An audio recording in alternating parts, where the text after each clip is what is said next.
সবাই কেমন আছেন? আশা করি সবাই অনেক ভালো আছেন। আলহামদুলিল্লাহ আমিও ভালো আছি। দেখতে দেখতে 4টা রমজান চলেই গেল। যাই হোক আলহামদুলিল্লাহ সবারই বলি।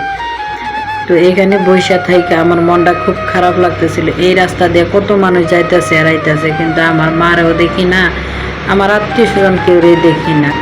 আজকে 2টা রমজান হয়ে যায়, আমার আত্মীয় স্বজন আমার কেউ আসতে পারে না আমার বাসায়, কেননা আমার আম্মা আব্বা সবাই বাড়িতে চলে গেছে একেবারের জন্য। এই কারণে এই রাস্তা দিয়ে আর কেউ আসে না। যদি 1 বছর পর পর আমার আব্বা আসে বা আমার মা আসে বা আমার 2টা বোন আসে, তাহলে হয়তো বা দেখতে পারি, নাহলে কারোর মুখ আমি দেখতে পাই না। কত মানুষ এই রাস্তা দিয়ে যাতায়াত করতেছে, কিন্তু আমার ফ্যামিলি একটা মানুষ দেখি না। বড্ড মিস করতেছি এখানে বৈশা বৈশা। আমার কাছে মনে হইতেছে আরে আমি কতটা অসহায় মানুষ আর কতটা ভাগ্য খারাপ আমার। আমি আমার একটা ইফতারি আমার আত্মীয় স্বজনের সাথে করতে পারি না। যাই হোক, তারপরও কি বলবো, আলহামদুলিল্লাহ। এখানে কত মানুষ আনারস কিনতেছে, আমার মনটা চাইতেছে আমি যদি চাই 2টা আনারস কিনতে পারতাম, কিন্তু কি করার আছে, আমি তো বাসার নিচে সহজে এতটা নামি না। যদি সাজিদের বাবা আমার কোথাও নিয়ে যায় তাইলে নামি, নাইলে নামি না।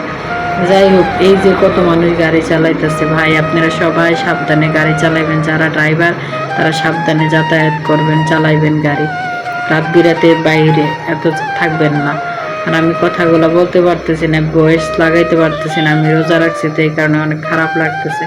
তো আমার সাজিদটা দেখেন কিভাবে তাকাইতেছে, আর এই মাসুম একটা বাচ্চা, সে ভাবতেছে আরে আমার দাদা দাদি যদি আসতো বা আমার নানু নানি আসতো, কিন্তু তার ভাগ্য এতটাই খারাপ, তার দাদা নাই। আল্লাহ পাক তার দাদাকে ওপারে নিয়ে গেছে। আমি আমার শ্বশুরের জন্য দোয়া করি, সবাই আমার শ্বশুরের জন্য দোয়া করবেন, ওপারে যেন আমার শ্বশুর ভালো থাকে।